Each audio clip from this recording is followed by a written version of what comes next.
Many of my patients have been coming to me worried after seeing the new film, What the Health.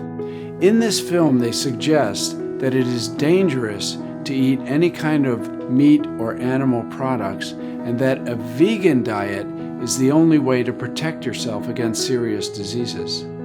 We need to look deeper into what they're saying here, because what's being compared in the film is processed junk food, meat and animal products across the board with normal, perhaps junk food, perhaps not junk food, vegan products.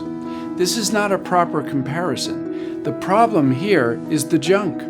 The problem here is the additives. The problem here is the hormones, the antibiotics, and all the crazy living conditions that they put animals in to produce such large quantities of commercial meat.